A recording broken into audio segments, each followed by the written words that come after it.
Oremos juntos.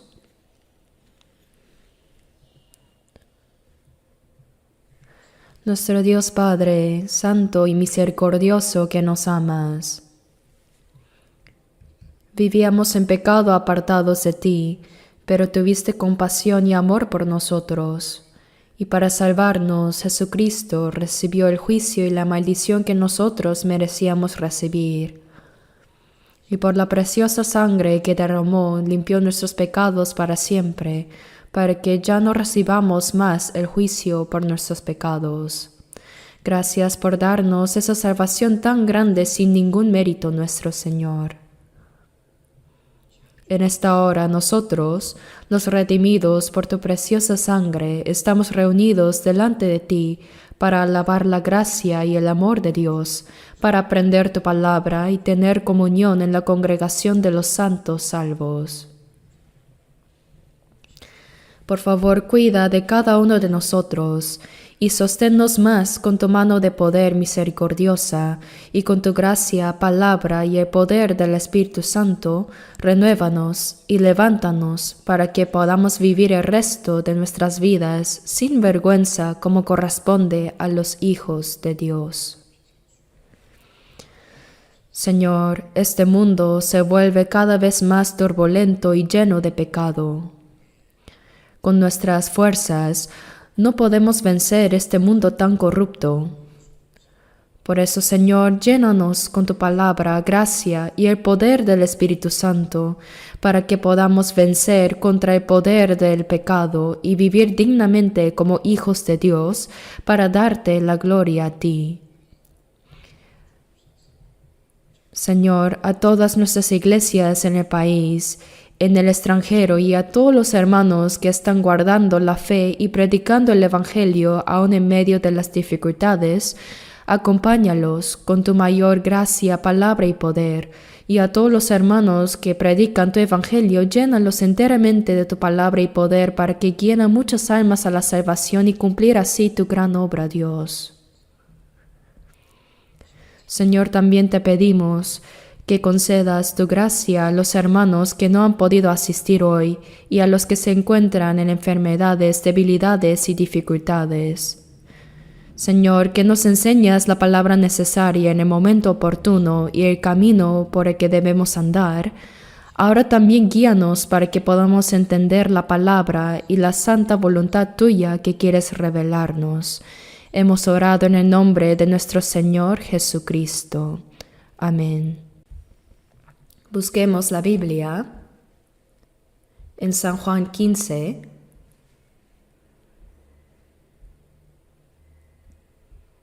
San Juan capítulo 15,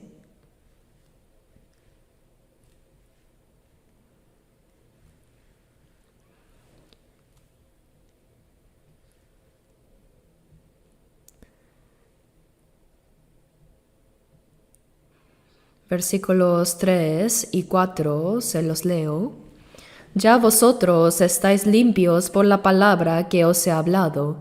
Permaneced en mí y yo en vosotros. Como el pámpano no puede llevar fruto por sí mismo, si no permanece en la vid, así tampoco vosotros, si no permanecéis en mí.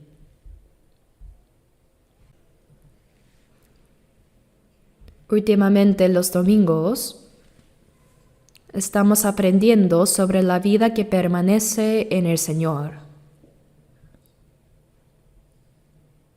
Y hoy continuaremos con la 8ª sesión bajo el mismo título Permaneced en el Señor.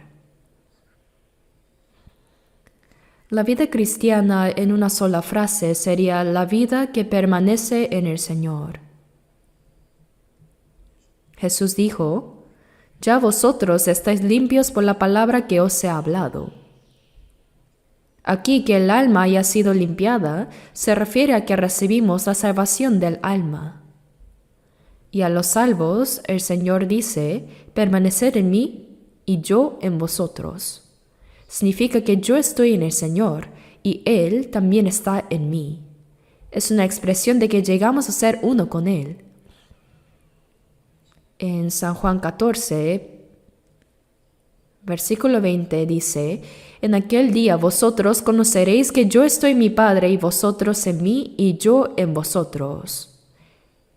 En aquel día quiere decir que desde el día de nuestra salvación llegamos a comprender y creer en la gracia de Dios y conocimos su gran amor, ¿verdad? Hemos conocido que Él nos salvó. Y así, como Jesús está en el Padre, nosotros estamos en el Señor y el Señor también está en nosotros. Llegamos a conocer esto, es tan maravilloso. ¿Realmente lo asimilan? Permanecer en Él. Cuando una persona se casa, los dos se unen y llegan a ser uno. Dice, vosotros en mí y yo en vosotros. Significa estar unidos. Los pensamientos se hacen uno, también el propósito de vida, la manera de vivir y los valores se hacen uno. Así, ser salvos no solo significa que hemos sido rescatados de estar lejos de Dios, sino que también ahora estamos unidos completamente al Señor. Por eso es tan importante seguir aprendiendo a través de la palabra qué significa realmente permanecer en el Señor y además debemos vivir realmente esa vida que permanece en Él. Cada uno debe poder confirmar si está permaneciendo en el Señor o si está fuera de Él. Cuando Jesús dijo permanecer en mí, fue una orden dirigida a todos los creyentes salvos. Y en 1 de Juan 2, versículo 27 dice, permaneced en Él. Y en San Juan 15:7, leamos juntos. San Juan 15:7, leamos juntos. Si permanecéis en mí y mis palabras permanecen en vosotros, pedid todo lo que queréis y os será hecho. En Juan capítulo 15, Jesús explicó la vida en el Señor usando la parábola de la vid.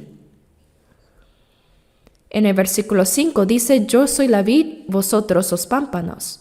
La vid y los pámpanos no pueden separarse. El propósito es dar fruto. Sin embargo, el fruto no puede nacer del tronco, ¿verdad? Sino que brota de las ramas. Pero las ramas no pueden dar fruto por sí mismas si se separan de la vid. Por eso, sin el Señor, no podemos hacer nada. Y el Señor, sin nosotros, tampoco hace ninguna obra.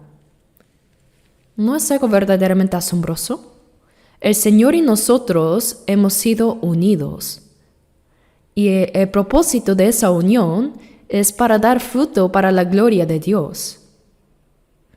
Como ya hemos compartido antes, hoy comenzamos desde el versículo 7. Que dice, si permanecéis en mí y mis palabras permanecen en vosotros.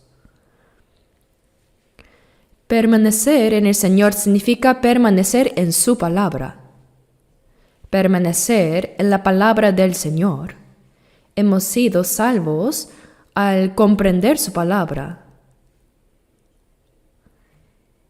Hemos creído al entender la palabra y también vivimos dentro de esa palabra por medio de la fe.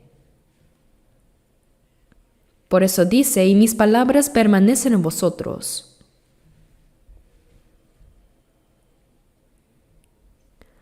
Vivir permaneciendo en la palabra del Señor. En 1 Tesalonicenses 2:13 dice, cuando recibisteis la palabra de Dios que oísteis de nosotros, la recibisteis no como palabra de hombres, sino según es en verdad, la palabra de Dios, la cual actúa en vosotros los creyentes. Los apóstoles predicaron la palabra de Dios, y los que escuchaban no la recibían como palabras humanas o de sabios de este mundo, sino como la palabra de Dios. Y verdaderamente así es. Nosotros también, al comprender la gracia de Dios, seguimos escuchando su palabra. Escuchamos la palabra, la entendemos y vivimos conforme a ella, ¿verdad? Por eso dice, la cual actúa en vosotros los creyentes. Esa palabra obra en nuestro corazón y en nuestra vida y nos transforma para que vivamos conforme a la voluntad de Dios. Dice, si permanecéis en mí y mis palabras permanecen en vosotros. Cuando seguimos aprendiendo la Biblia, comprendemos qué es la palabra de Dios, cuál es su voluntad y cómo debemos vivir. Cuando comprendemos su palabra, ¿la olvidamos enseguida? Santiago 1:25 dice, no siendo oidor olvidadizo, sino hacedor de la obra, éste será bienaventurado en lo que hace. Si escuchamos la palabra de Dios y la olvidamos, eso sería despreciar la palabra, hacerla inútil, incluso sería un pecado. Dice, no siendo oidor olvidadizo, sino hacedor de la obra. Aprendemos la Biblia no solo para creer en la gracia, el amor y las promesas de Dios, sino para obedecer las palabras que Él nos ha dado. No siendo oidor olvidadizo, sino hacedor de la obra, éste será bienaventurado en lo que hace. En la obediencia a la palabra de Dios hay promesa de bendición. Por eso escuchamos la palabra, la entendemos, y al obedecerla vamos recibiendo una a una las bendiciones que Dios nos da.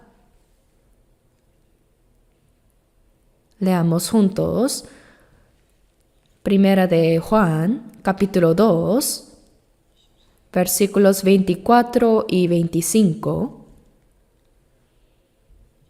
Primera de Juan 2, versículos 24 y 25.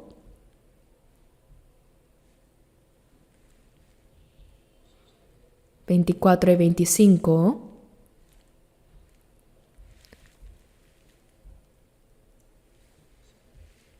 Lo que habéis oído desde el principio permanezca en vosotros. Si lo que habéis oído desde el principio permanece en vosotros, también vosotros permaneceréis en el Hijo y en el Padre. Y esta es la promesa que Él nos hizo, la vida eterna. El Señor que nos salvó y nos dio la vida eterna, en el día en que comprendimos la gracia de Dios, nos dijo, lo que habéis oído desde el principio. ¿Qué significa desde el principio?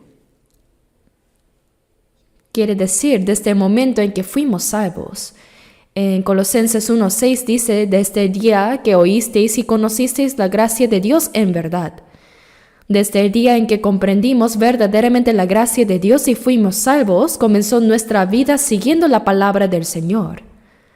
Dice, si lo que habéis oído desde el principio permanece en vosotros. Lo que oímos desde el principio es la gracia de Dios y la promesa de salvación que Él nos dio.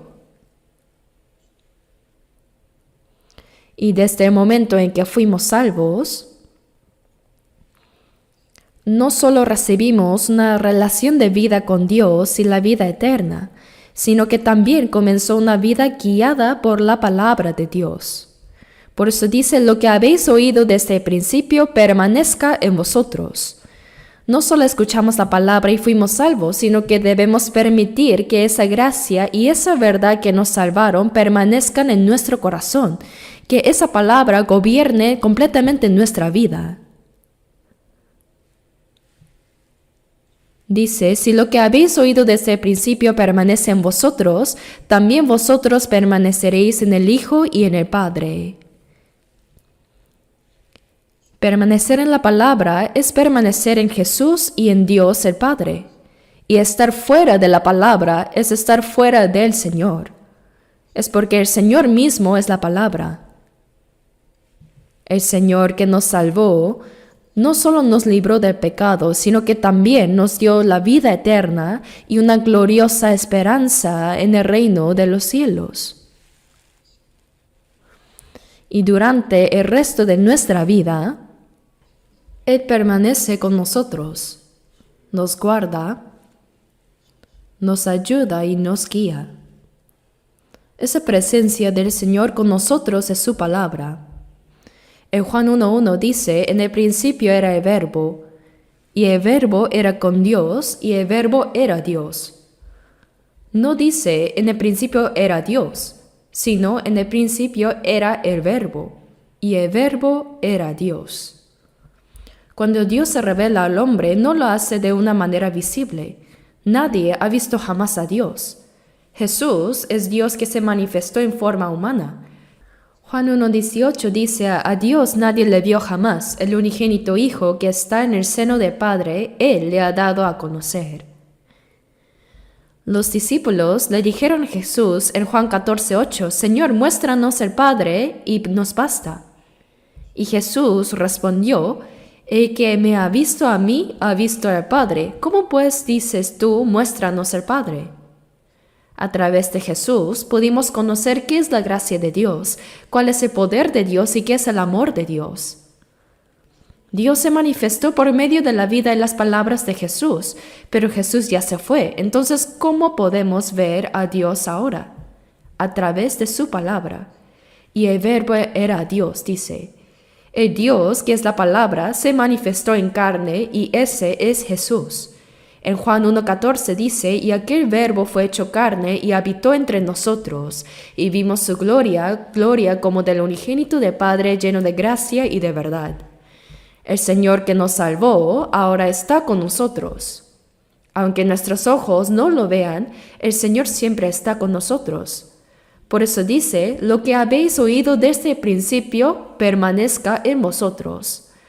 La palabra que escuchamos desde el principio, esa palabra de gracia y de salvación cuando fuimos salvos.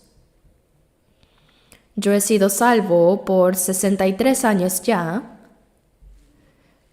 pero cuando pienso en todo lo que ha pasado en medio de ese tiempo, hay muchas cosas que apenas recuerdo. Hubo un tiempo en que viajé durante más de 4 años solo con una Biblia en la mano. No recuerdo bien dónde dormía o qué comía. Muchas veces pasé hambre y enfrenté muchas dificultades, pero fue algo muy precioso porque el Señor estaba conmigo. Eso casi no lo recuerdo con claridad, pero la palabra que escuché cuando fui salvo, esa palabra está tan viva en mí como si hubiera sido ayer. ¿No es asombroso? No solo fui salvo, sino que también comprendí cómo debía vivir después de ser salvo. Y esa palabra fue tan viva que me cautivó y he vivido guiado por ella hasta el día de hoy. Por eso dice aquí, lo que habéis oído desde el principio permanezca en vosotros. Que la palabra permanezca en nosotros significa que esa palabra transforma, gobierna y guía nuestro corazón y nuestra vida. Si lo que habéis oído desde el principio permanece en vosotros, también vosotros permaneceréis en el Hijo y en el Padre. Permanecer en la palabra es igual que permanecer en el Señor. Debemos pensar profundamente en esto. Veamos San Juan capítulo 8. San Juan 8, versículo 31.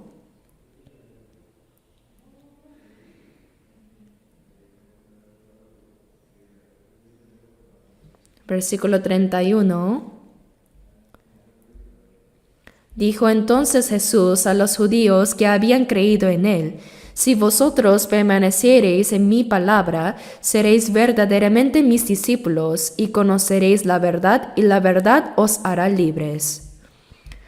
Cuando Jesús andaba por la tierra de Israel, había quienes lo rechazaban, pero también muchos que lo seguían, escuchaban su palabra y creían en él. Por eso en el versículo 30 dice, hablando él estas cosas, muchos creyeron en él. Dice que muchos creyeron en las palabras del Señor. Pero luego en el versículo siguiente, dijo entonces Jesús a los judíos que habían creído en él, si vosotros permaneciereis en mi palabra, seréis verdaderamente mis discípulos. ¿Por qué dijo eso? Porque aunque hay personas que escuchan la palabra, la disfrutan y también creen por un momento, hay muchos que después se apartan de esa fe. El Señor ya lo sabía. Por eso dijo, si vosotros permaneciereis en mi palabra. Permanecer significa continuar, seguir viviendo en la palabra desde el día en que fuimos salvos hasta el día en que nos presentemos ante Dios. Vivir conforme a la palabra.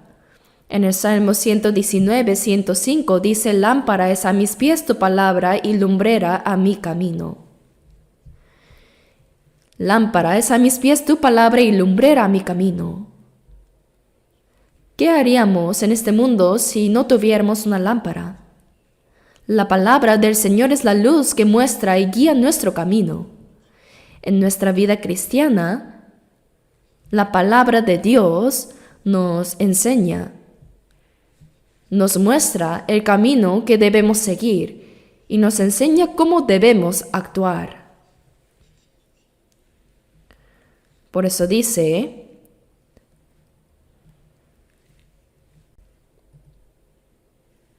a los judíos que habían creído en él les dijo, si permaneciereis en mi palabra, seréis verdaderamente mis discípulos. Ellos creyeron, pero aún no eran verdaderos discípulos. No debemos olvidar que los salvos son discípulos del Señor. Antes de ascender al cielo, Jesús dijo en Mateo 28, 19, por tanto, id y haced discípulos a todas las naciones. Les habló a los discípulos cuando predicamos el Evangelio y una persona recibe la salvación, esa persona llega a ser un discípulo de Cristo. En Hechos capítulo 2, cuando los apóstoles predicaron el Evangelio en el día de Pentecostés, 3,000 personas fueron salvas en un solo día al escuchar la palabra. Hechos 2:41 dice, se añadieron aquel día como 3,000 personas. Y en Hechos 4:4 dice, pero muchos de los que habían oído la palabra creyeron, y el número de los varones era como 5,000. A los que fueron salvos se les llama discípulos, discípulos de Cristo. No debemos olvidar jamás que los salvos somos discípulos de Cristo. En Mateo 28, 19 Jesús dijo, por tanto, id y haced discípulos a todas las naciones. Y en el versículo 20 añadió, enseñándoles que guarden todas las cosas que os he mandado. Un discípulo debe aprender la palabra del Señor, guardarla y seguir al Señor. Un discípulo verdadero aprende de su maestro, lo imita y lo sigue, y comparte el mismo destino que su maestro. Hay muchos que creen, pero ¿cuántos de ellos serán verdaderos discípulos? Debemos pensar en eso. Yo creo, pero ¿realmente sigo al Señor como verdadero discípulo de Cristo? Jesús dijo, y conoceréis la verdad.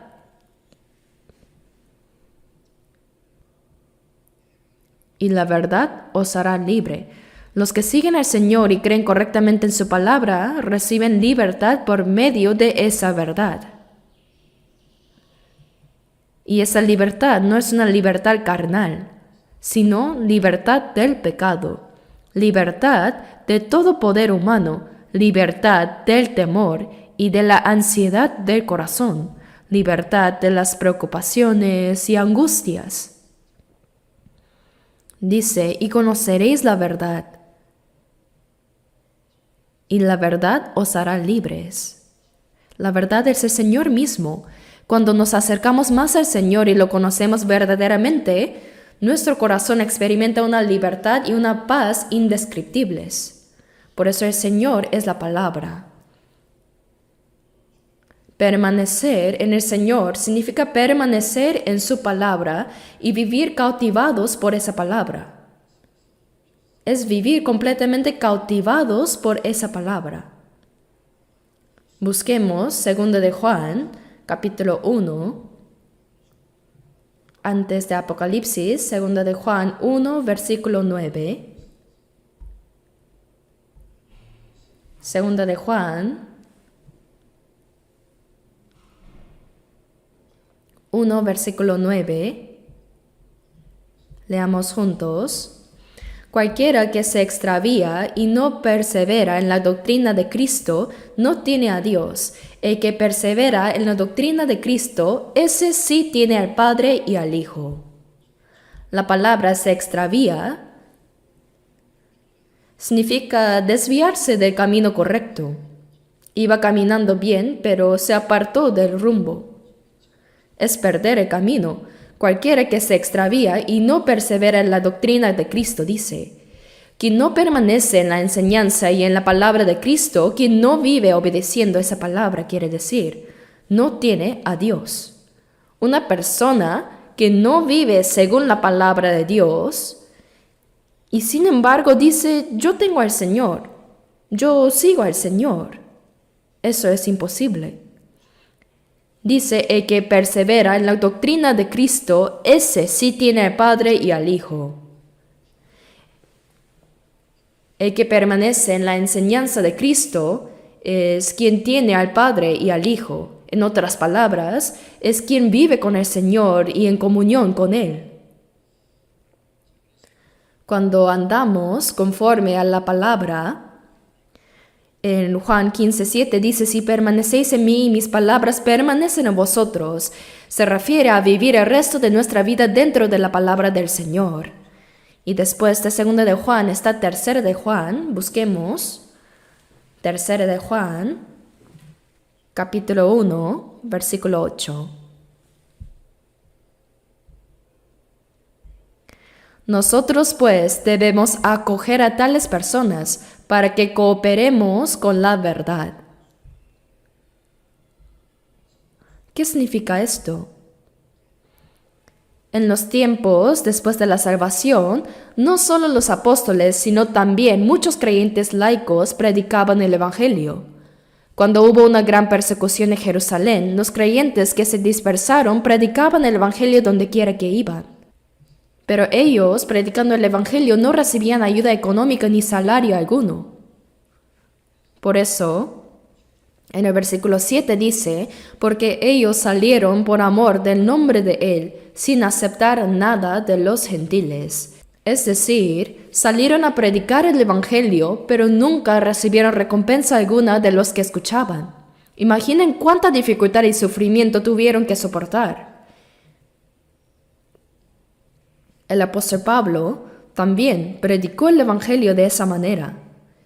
En Hechos 20, 33 y 34 dijo, ni plata ni oro, ni vestido de nadie he codiciado. Antes vosotros sabéis que para lo que me ha sido necesario a mí y a los que están conmigo, estas manos me han servido.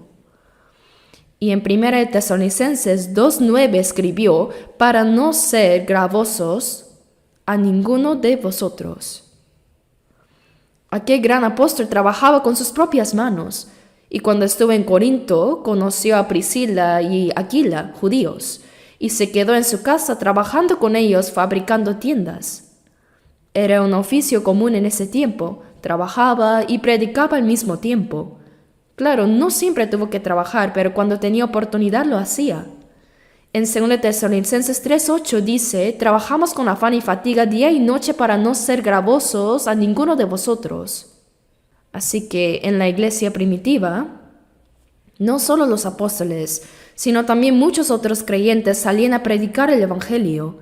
Ellos iban en el nombre del Señor predicando el Evangelio a los gentiles sin recibir nada a cambio. No tenían asegurado dónde dormir ni qué comer. Por eso dice, nosotros pues debemos acoger a tales personas.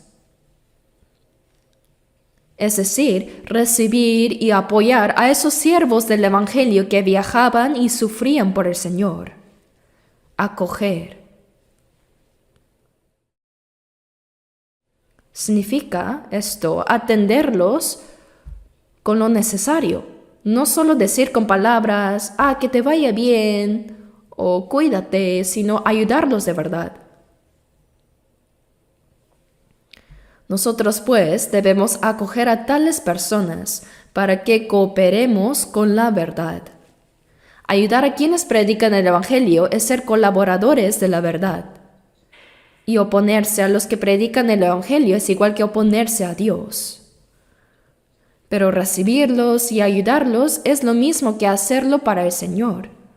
Así, llegamos a ser personas que trabajan junto con ellos por el Evangelio.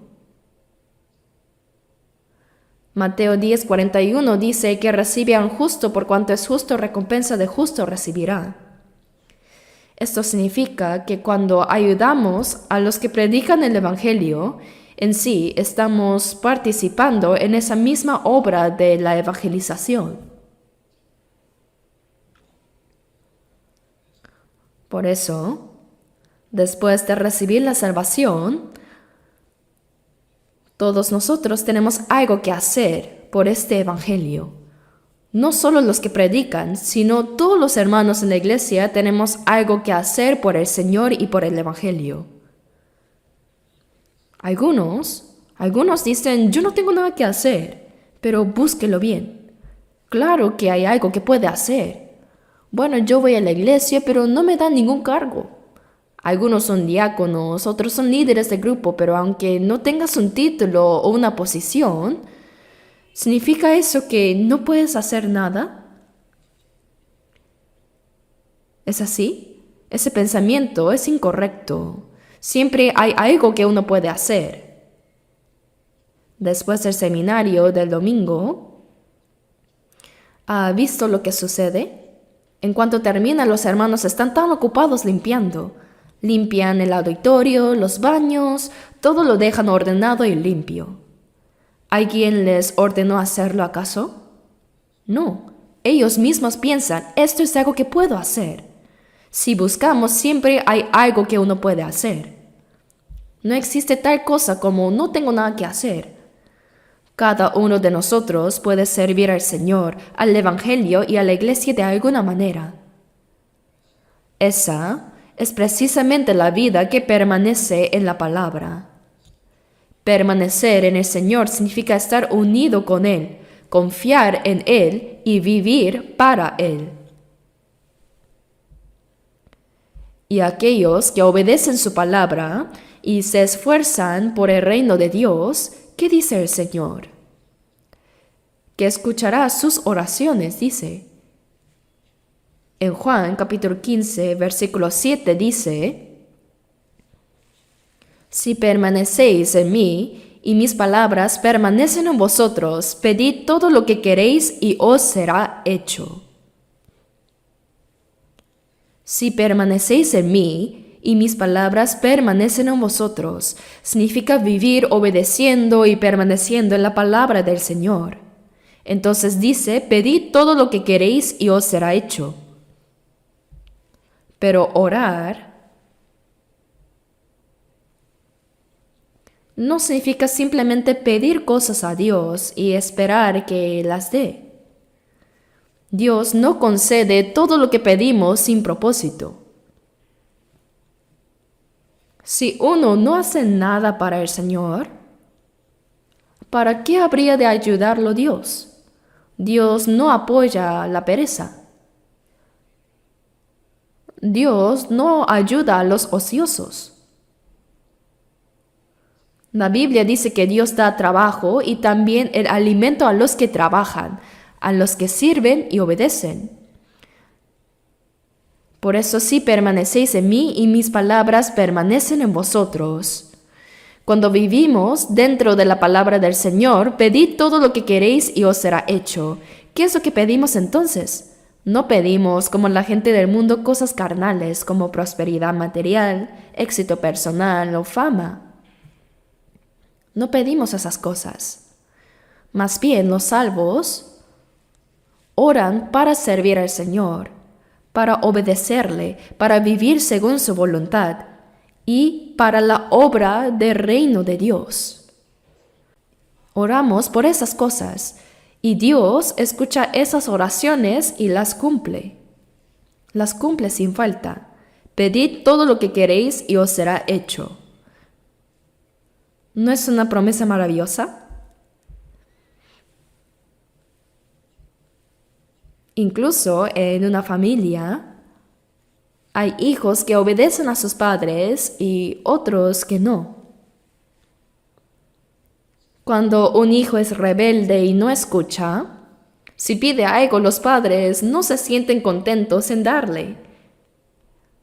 ¿No me obedeces y aún así pides cosas? Pero al hijo obediente, los padres lo cuidan y lo ayudan con alegría. En Malaquías 3:17 dice: los perdonaré como el hombre que perdona a su hijo que le sirve.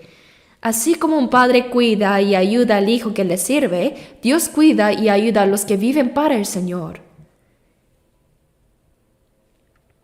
Cuando vivimos dentro de la palabra del Señor y buscamos servirle, Él escucha nuestras oraciones. Pero no escucha de manera mágica, como si dijéramos, aparece, y las cosas simplemente sucedieran. No es así. ¿Por qué oramos? Oramos para vivir según la voluntad de Dios, para que Él nos dé sabiduría, valentía y fuerza, de modo que podamos vivir para su gloria. La verdad es que mantener la fe y vivir para el Señor no es algo que podamos hacer con nuestras propias fuerzas. Necesitamos la ayuda del Señor. Por eso, cuando vivimos para Él y oramos dentro de su palabra, Dios escucha nuestras oraciones. Y el Señor se complace en escuchar nuestras oraciones.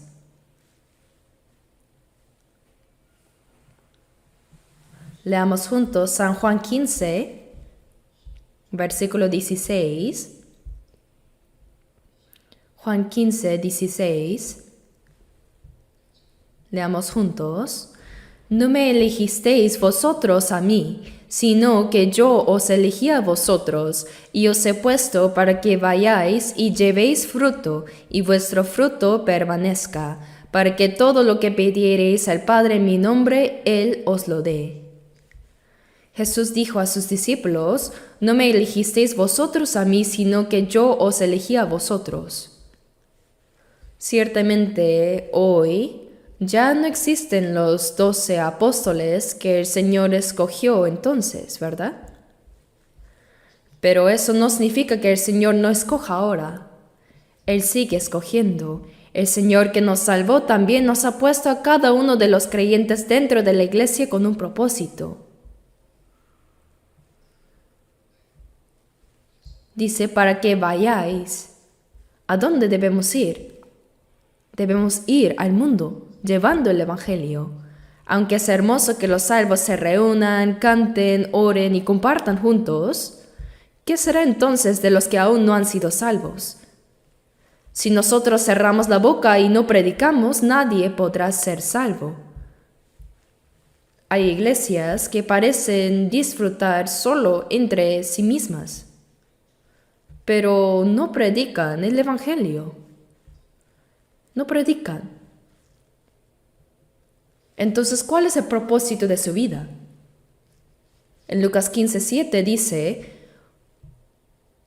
os digo que así habrá más gozo en el cielo por un pecador que se arrepiente que por 99 justos que no necesitan de arrepentimiento. Dios se alegra más por un solo pecador que se arrepiente que por 99 personas que ya son salvas y se regocijan juntas. Claro que necesitamos reunirnos como creyentes salvos, tener comunión y gozo, pero no debe quedarse ahí, sino que debemos predicar el Evangelio a los que aún no lo conocen. Dice: para que vayáis. Significa que debemos salir al mundo. Debemos salir para anunciar el Evangelio. Y dice: y llevéis mucho fruto. Existen dos tipos de fruto. En Gálatas 5, 22, 23 salen los 9 frutos del Espíritu que debemos llevar en nuestra vida personal. Si vivimos guiados por el Espíritu Santo, esos frutos El amor, gozo, paz, paciencia, benignidad, bondad, fe, mansedumbre y templanza naturalmente aparecerán en nosotros. Pero además de esos frutos personales, existe otro fruto igualmente importante, que al predicar el Evangelio las personas reciban la salvación. Cada alma salvada es un fruto. Por eso el apóstol Pablo dijo en 1 Corintios 16:15, la familia de Estéfanas es las primicias de Acaya. Y en Romanos 16:5, Epeneto, que es el primer fruto de Acaya para Cristo. Cada persona así que recibe la salvación es un fruto. Así como la vid produce uvas, el cristiano debe producir más cristianos. Dice, para que vayáis y llevéis fruto y vuestro fruto permanezca. Que vuestro fruto permanezca significa que la obra del Evangelio y la obediencia a la palabra deben continuar y no detenerse. No debemos ser cristianos que solo trabajan cuando tienen ánimo y se apagan cuando no lo sienten. Eso no es una vida cristiana. Aún en medio de las dificultades y pruebas, el propósito de vivir para el Señor no debe cambiar. Debemos dar fruto, y ese fruto debe permanecer. Todo lo que hagamos para el Señor debe continuar, debe seguir. Dice, para que todo lo que pidiereis al Padre en mi nombre, Él os lo dé. Cuando trabajamos diligentemente por el reino del Señor y por el Evangelio, Dios escucha nuestras oraciones. Sin embargo, si solo oramos sin desear vivir para el Señor, ¿qué dirá Él? ¿Qué dirá?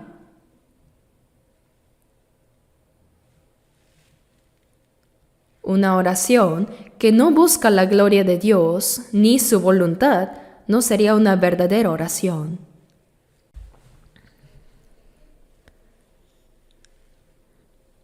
Veamos San Juan 14, capítulo 14,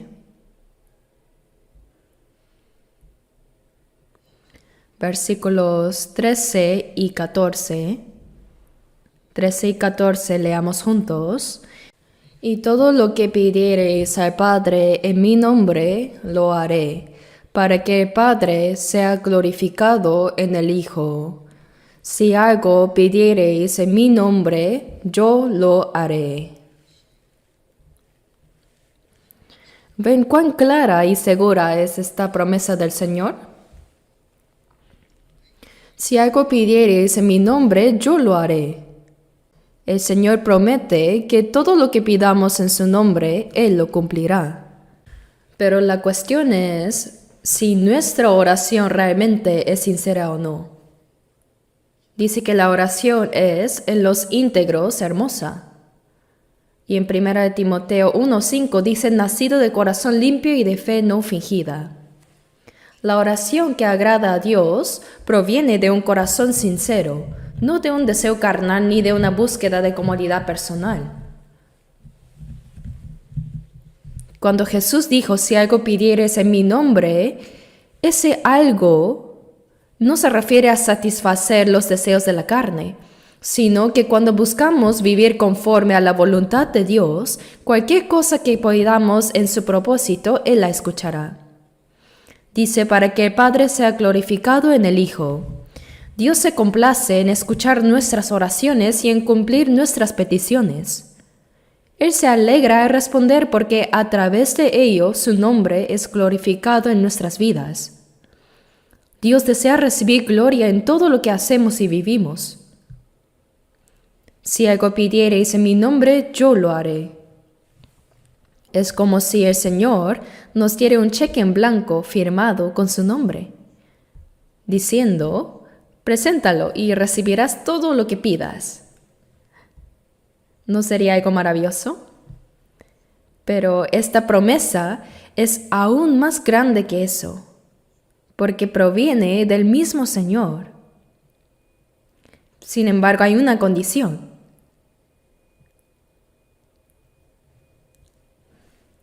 El Señor escucha las oraciones que se hacen conforme a su voluntad, oraciones que buscan su gloria. Busquemos 1 de Juan capítulo 3, versículos 21 y 22. 1 de Juan 3, versículos 21 y 22.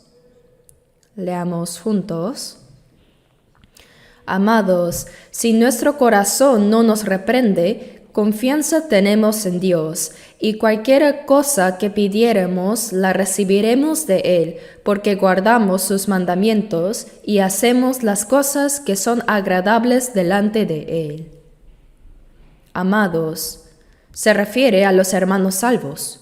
Si nuestro corazón no nos reprende, quiere decir que en nuestra vida cristiana hay momentos en los que hemos obedecido la palabra de Dios.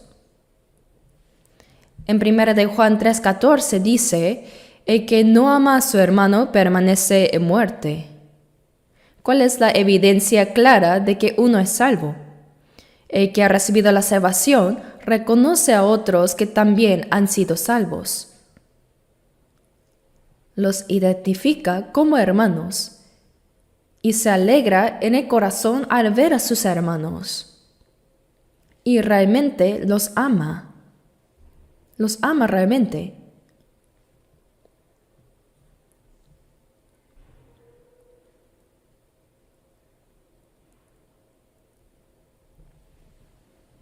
Leamos ahora el versículo 16. Leamos juntos. En esto hemos conocido el amor, en que Él puso su vida por nosotros. También nosotros debemos poner nuestras vidas por los hermanos. El Señor entregó su vida para salvarnos. El Hijo unigénito de Dios, Jesucristo, dio su vida por nosotros. En la cruz, Jesús clamó, Dios mío, ¿por qué me has desamparado? Fue desamparado, abandonado. ¿Por qué? Porque quiso evitar que nosotros fuéramos abandonados. El Padre entregó a su Hijo amado en nuestro lugar y cuando murió en la cruz, durante 3 horas el cielo se oscureció. El sol perdió su luz y la tierra tembló. Hubo un terremoto. El cielo lloró y la tierra lloró también. Dios lo había abandonado para no tener que abandonarnos a nosotros. Dice, en esto hemos conocido el amor, en que Él puso su vida por nosotros. También nosotros debemos poner nuestras vidas por los hermanos. El Señor entregó su vida para salvarnos. No hay amor más grande que entregar la propia vida. El Hijo unigénito de Dios dio su vida por un pecador como yo. ¡Cuán asombroso es ese amor de Dios! Jesús, siendo igual a Dios, tomó la forma humana, vino a este mundo y sufrió toda clase de dolores. Recibió una sentencia de muerte la más vergonzosa y dolorosa y murió en la cruz. Dice, en esto hemos conocido el amor. Al conocer el amor del Señor, también nosotros debemos poner nuestras vidas por los hermanos. Al comprender nosotros el inmenso amor de Dios, que el Señor entregó su vida por nosotros, debemos también poner en práctica ese amor con nuestros hermanos. El amor que hemos recibido del Señor debe expresarse y vivirse entre los hermanos. También nosotros debemos poner nuestras vidas por los hermanos, dice. Si podemos dar la vida por nuestros hermanos, ¿qué cosa no podríamos hacer por ellos? Sin embargo, muchas veces, aunque nos llamamos hermanos y hermanas, discutimos por cosas triviales, nos enojamos por egoísmo o evitamos cualquier pérdida personal. ¿Acaso puede una persona así realmente dar su vida por sus hermanos? También nosotros debemos poner nuestras vidas por los hermanos. ¿Acaso el Señor murió por nosotros porque obedecíamos su palabra y vivíamos conforme a su voluntad? No. En Romanos 5:8 dice, en que siendo aún pecadores. Y en el versículo 10 dice, siendo enemigos. Aún así, el Señor murió por nosotros. Incluso los hermanos que han sido salvos, cuando su fe todavía es inmadura, muestran debilidades humanas. Pero si los rechazamos o los tratamos con frialdad por eso no es amor. En 1 Tesalonicenses 2, versículos 7 y 8, el apóstol Pablo habló a los creyentes.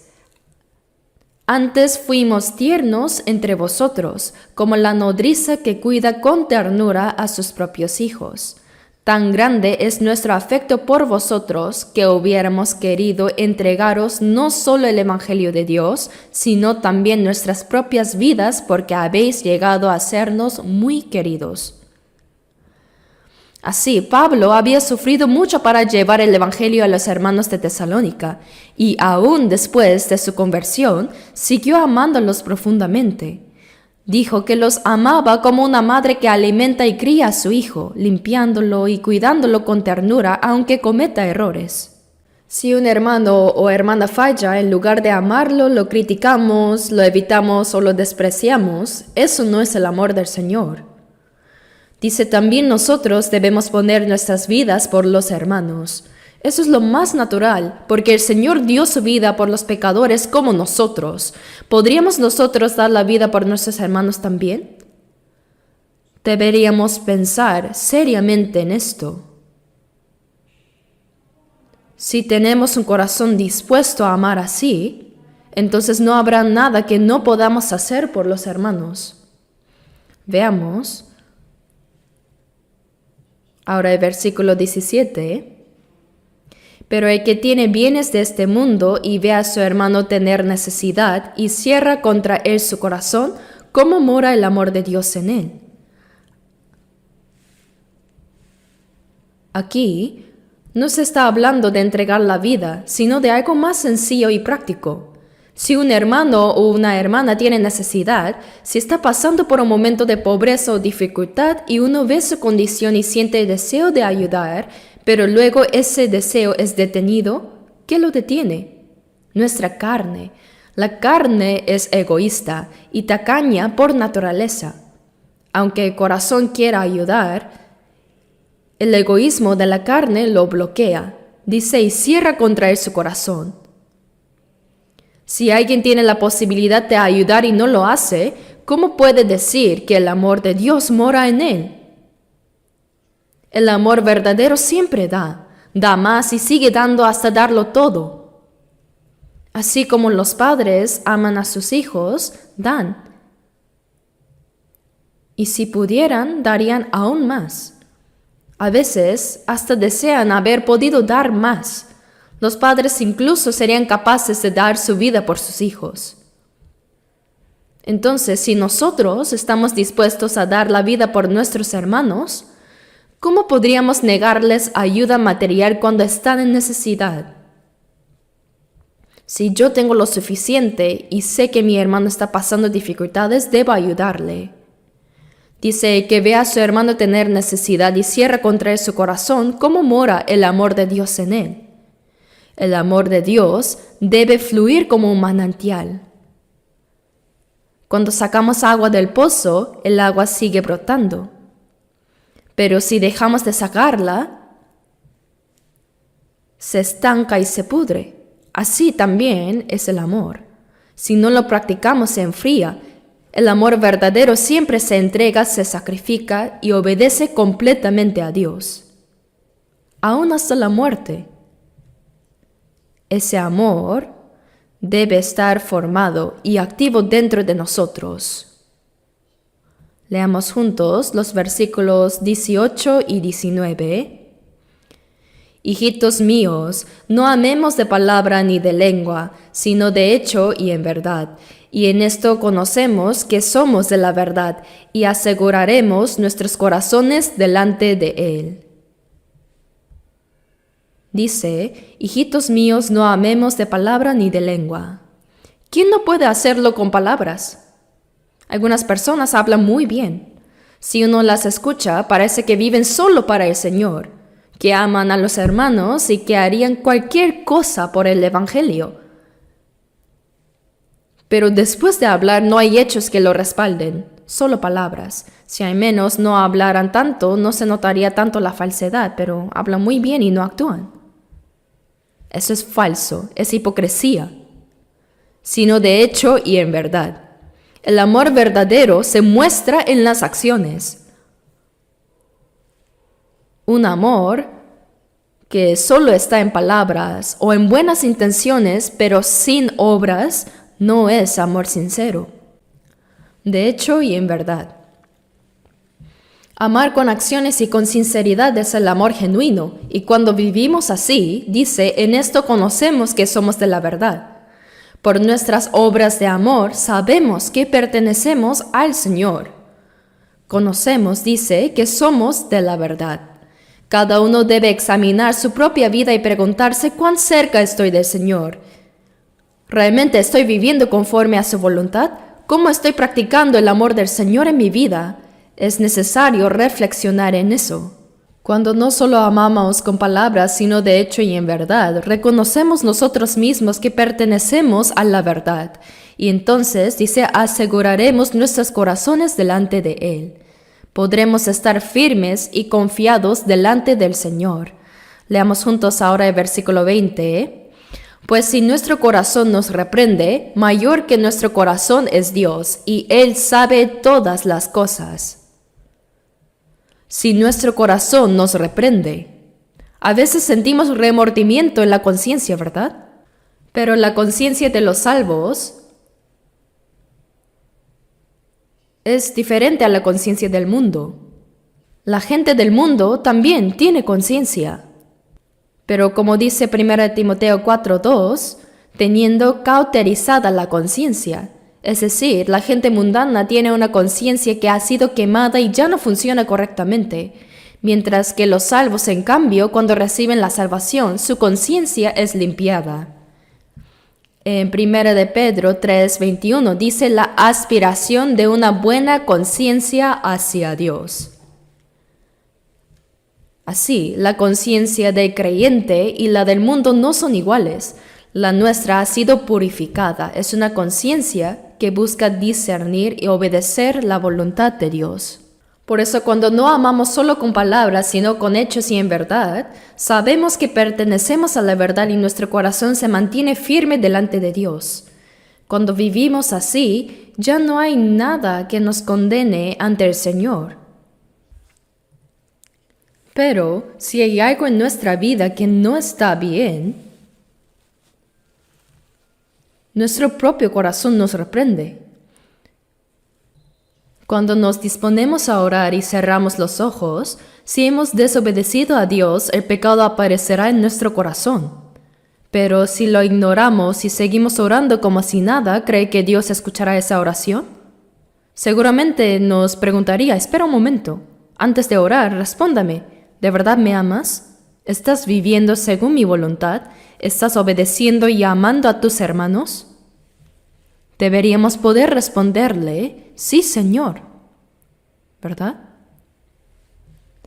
Dice, si nuestro corazón nos reprende.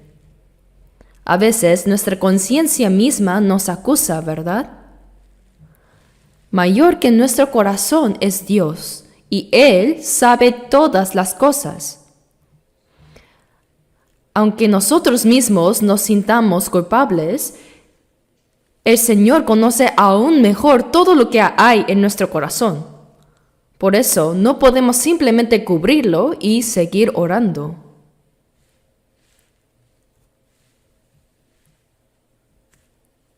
Veamos el versículo 21. Amados, si nuestro corazón no nos reprende, confianza tenemos en Dios. Cuando obedecemos la palabra de Dios, nuestro corazón no nos reprende. Y debemos procurar vivir de tal manera que no haya nada que nos condene delante del Señor, ¿cierto? Si hay algo que nos acusa, debemos orar, confesarlo y arrepentirnos, y luego poner por obra lo que sabemos que debemos hacer.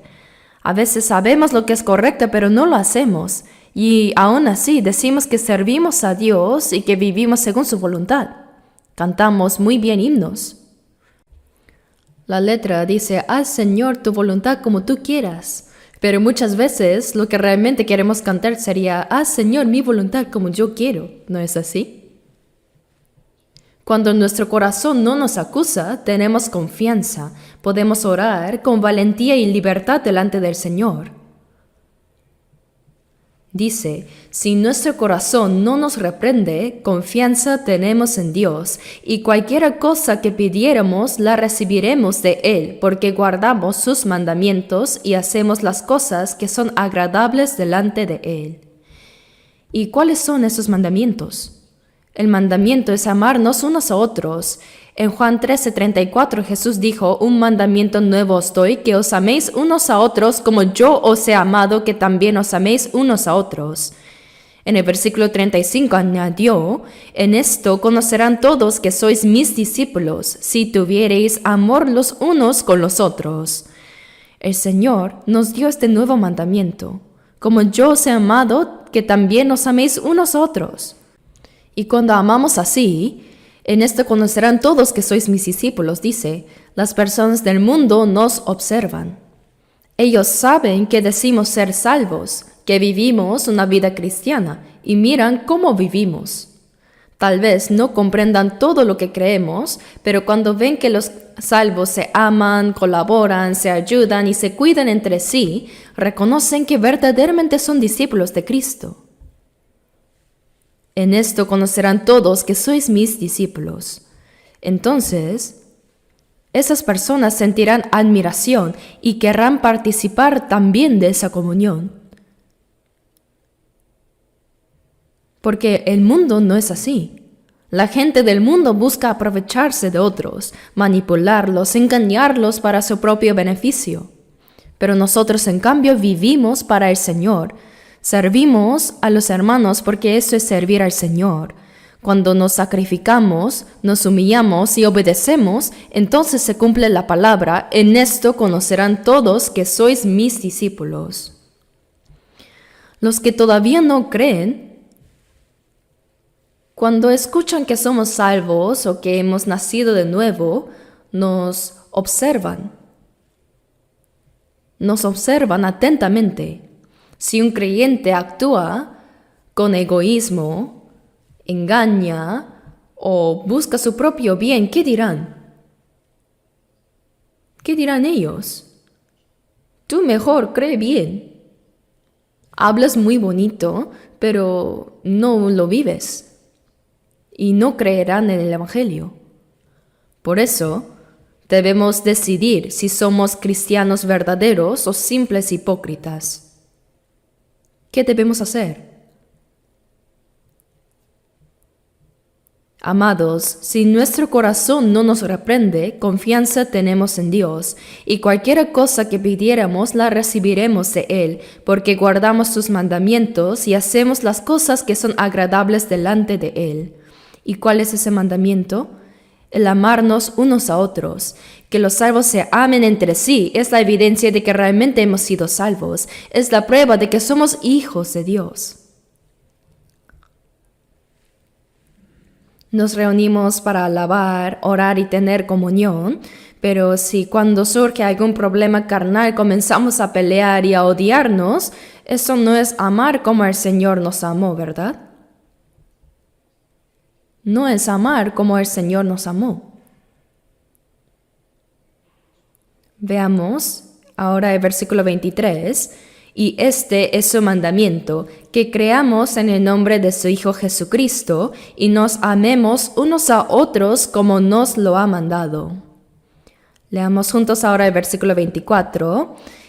Y el que guarda sus mandamientos permanece en Dios, y Dios en él. Y en esto sabemos que Él permanece en nosotros por el Espíritu que nos ha dado. Aquí dice sus mandamientos. Se refieren al nuevo mandamiento que el Señor nos dio, creer en Él y amarnos unos a otros. Dice: el que guarda sus mandamientos permanece en Dios y Dios en él. Esa es la evidencia de que verdaderamente permanecemos en el Señor. Y en esto sabemos que Él permanece en nosotros. Nuestra vida cristiana no debe ser solo una apariencia externa. Si por fuera parecemos creyentes, pero en el interior somos diferentes, eso es hipocresía, falsedad. Uno debe ser o un verdadero cristiano o un hipócrita total. No hay término medio. Es el uno o el otro.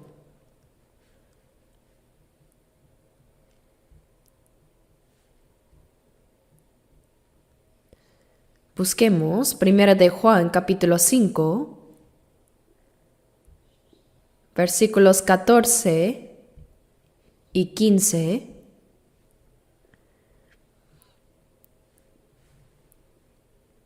Primera de Juan 5, 14 y 15. Leamos juntos. Y esta es la confianza que tenemos en Él, que si pedimos alguna cosa conforme a su voluntad, Él nos oye. Y si sabemos que Él nos oye en cualquiera cosa que pidamos, sabemos que tenemos las peticiones que le hayamos hecho. Esta es la confianza que tenemos en Él. También en el capítulo 3 decía: si nuestro corazón no nos reprende, confianza tenemos en Dios, ¿no? Esa misma confianza se menciona aquí. Dice que si pedimos alguna cosa conforme a su voluntad, Él nos oye. La oración que Dios escucha es la que se hace conforme a su voluntad. Dios no escucha oraciones movidas por nuestros deseos personales o por ambiciones terrenales. Él la escucha cuando oramos para cumplir su voluntad. Por eso dice: si pedimos alguna cosa conforme a su voluntad, Él nos oye. Cuando oramos, no debemos hacerlo impulsivamente, sino preguntarnos: ¿esto que estoy pidiendo agrada a Dios o no? ¿Es conforme a su voluntad o no? Si es así, entonces podemos orar con valentía y confianza. Y si sabemos que Él nos oye en cualquier cosa que pidamos, dice, ese cualquier cosa se refiere siempre a lo que pedimos conforme a la voluntad de Dios. Sabemos que tenemos las peticiones que le hayamos hecho. Puede que Dios no responda de inmediato, pero si oramos de acuerdo con su voluntad, podemos estar seguros de que Él cumplirá esa oración en el tiempo que Dios considere más adecuado. A veces, el Señor responde de inmediato.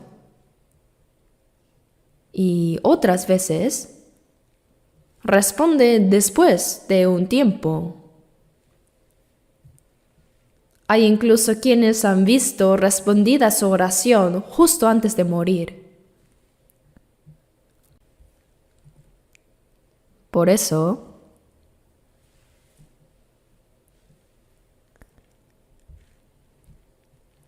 el que permanece en el Señor, obedece su palabra y vive conforme a su voluntad, puede orar con la certeza de que Dios escucha su oración. Jesús mismo, para salvarnos, murió en la cruz. En Juan 12:24 dice: si el grano de trigo no cae en la tierra y muere, queda solo, pero si muere, lleva mucho fruto. Jesús fue ese grano de trigo que descendió del cielo, murió y produjo muchos hijos para Dios. Por eso en Hebreos 2:10 dice: porque convenía que habiendo de llevar muchos hijos a la gloria, perfeccionase por aflicciones al autor de la salvación de ellos. Era necesario que el autor de la salvación fuese perfeccionado a través del sufrimiento. Así como un grano de trigo muere para producir mucho fruto, también Jesús, el Hijo unigénito de Dios, se sacrificó y por medio de su muerte muchas almas fueron salvas, trayendo gloria a Dios. Y ahora nosotros, que seguimos a Jesús, debemos vivir de la misma manera, como granos de trigo que se sacrifican para salvar a otras almas. Es un amor que se sacrifica, un amor que obedece. Eso es lo que debemos imitar nosotros. El Señor dio su vida por nosotros. Por tanto, también debemos estar dispuestos a dar nuestras vidas por nuestros hermanos y por aquellos que aún no son salvos.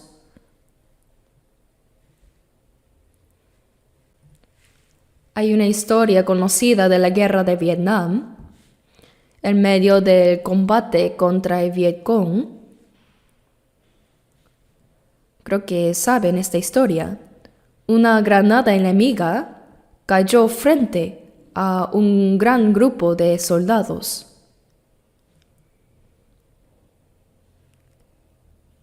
Pero en ese momento,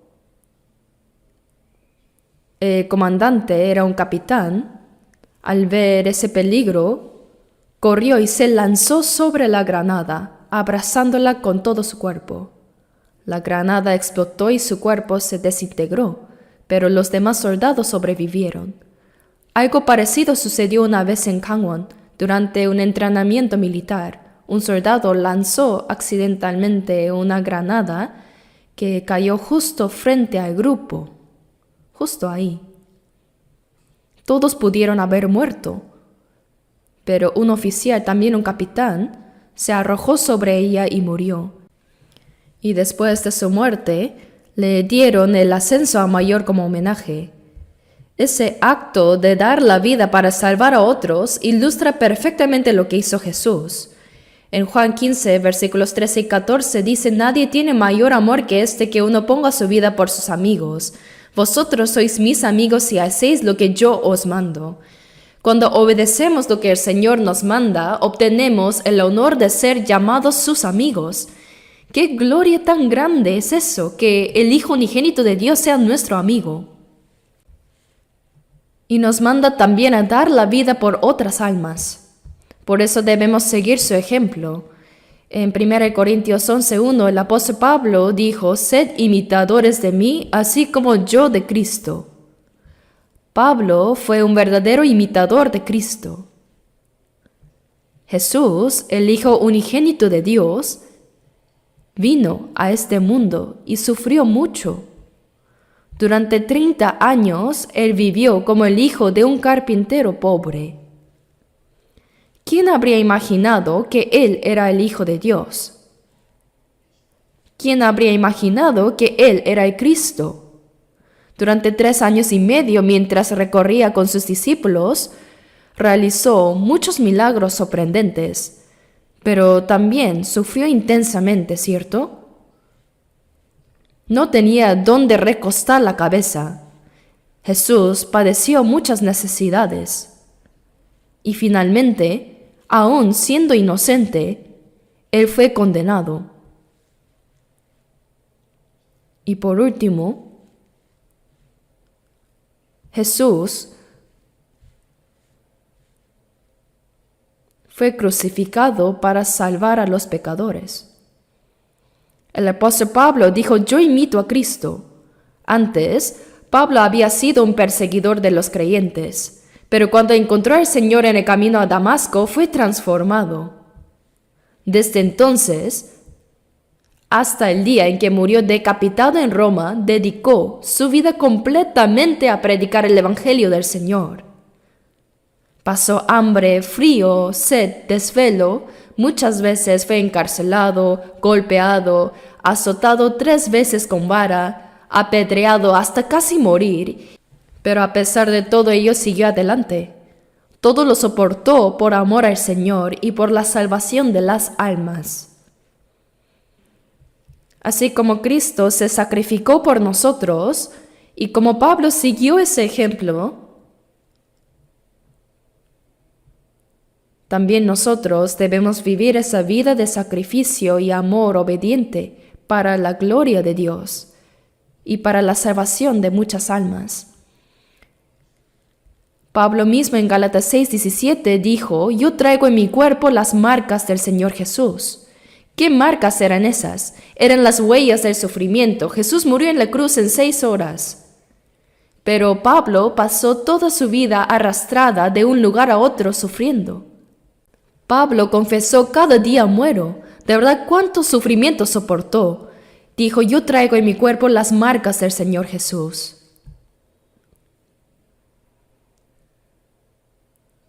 Y en Hechos 20:24 Pablo dijo: pero de ninguna cosa hago caso, ni estimo preciosa mi vida para mí mismo, con tal que acabe mi carrera con gozo, y el ministerio que recibí del Señor Jesús, para dar testimonio del Evangelio de la gracia de Dios. Ese Evangelio de la gracia de Dios es precisamente el que Cristo cumplió al morir en la cruz. Pablo dijo que para cumplir esa obra no consideraba su vida como algo valioso. Estaba dispuesto a morir 100 veces si fuera necesario. ¿Y nosotros? Aunque no podamos morir 100 veces, ¿no deberíamos al menos vivir una vez verdaderamente para el Señor? La vida cristiana no consiste solo en asistir puntualmente a la iglesia, entonar himnos, orar, tener comunión y dar ofrendas. ¿Acaso eso es todo? No. El verdadero cristiano es aquel que sigue al Señor. Y seguir al Señor no es fácil. Significa aplicar su palabra en la vida diaria, amar a los hermanos y trabajar para que las personas no salvas también reciban la salvación. Solo así Dios recibe la gloria. Una persona egoísta que vive centrada en sí misma no puede glorificar a Dios ni cumplir su obra. Por eso, nosotros los cristianos debemos hacer exactamente lo que nos mandó Jesús, quien dio su vida por nosotros. Si vivimos así, recibiremos la gloria de ser llamados amigos de Cristo. El amor de Cristo fue un amor sacrificial y voluntario. Solo quienes participan de ese amor pueden verdaderamente permanecer en el Señor y ser sus auténticos discípulos. En Lucas 16:9 Jesús dijo: ganad amigos por medio de las riquezas injustas. Jesús murió en la cruz para salvarnos y hacernos sus amigos. Dio su vida para que los pecadores como nosotros pudiéramos ser llamados sus amigos. ¿Y qué debemos hacer nosotros? Ganad amigos por medio de las riquezas injustas. ¿Por qué llama a esas riquezas injustas?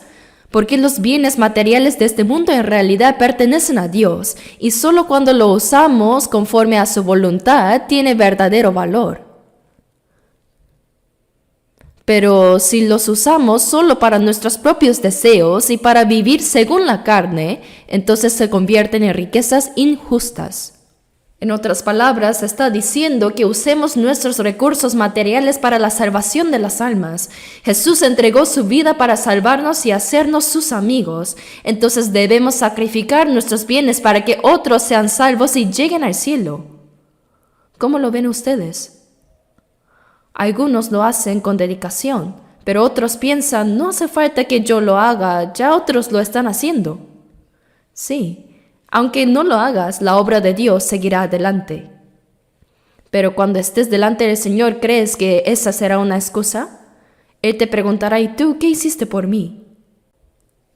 Solo los que responden voluntariamente al amor sacrificial de Cristo y se entregan al Señor pueden decir que verdaderamente permanecen en Él. Ganad amigos por medio de las riquezas injustas, para que cuando éstas falten, dice. Quiere decir, cuando todo en este mundo desaparezca, aquellos amigos ganados por medio de nuestro sacrificio serán eternos. Aquí guardamos y acumulamos para vivir mejor, pero un día todo acabará de repente. Nada de esto permanecerá. Pero las almas que hayan sido salvas a través de nuestro sacrificio permanecerán para siempre. Y esas personas serán nuestros amigos eternos. Dice: para que cuando éstas falten os reciban en las moradas eternas. En el cielo el Señor mismo nos recibirá, y también aquellos hermanos y hermanas que fueron salvos por medio de nuestro sacrificio nos recibirán con gozo. Tal vez ahora no sepamos quiénes oraron o dieron ofrendas o se sacrificaron para que nosotros recibiéramos la salvación, pero el Señor lo sabe todo, y cuando lleguemos al cielo sabremos perfectamente así como el Señor lo sabe. Sabremos, si ese hermano o hermana no hubiera orado por mí, si no hubiera ofrendado por mí y si no hubiera sacrificado algo por mí, ¿cómo habría conocido yo la salvación? Por eso ellos nos recibirán en las moradas eternas. Debemos ganar amigos eternos, amigos que entrarán con nosotros en el cielo. En 1 Corintios 10:33, el apóstol Pablo dijo: como también yo en todas las cosas agrado a todos, no procurando mi propio beneficio, sino el de muchos para que sean salvos. Pablo no buscaba su propia satisfacción, sino el bien de los demás, para que ellos recibieran la salvación. Y les decía a los salvos de Corinto: sed imitadores de mí. Llevar a otros a la salvación no es fácil. Se requiere sacrificio de tiempo, de dinero, de libertad y, si fuera necesario, hasta de la propia vida. Pero si una persona muere y por medio de su sacrificio otra alma recibe la salvación, eso es la ganancia eterna y la vida que sigue al Señor.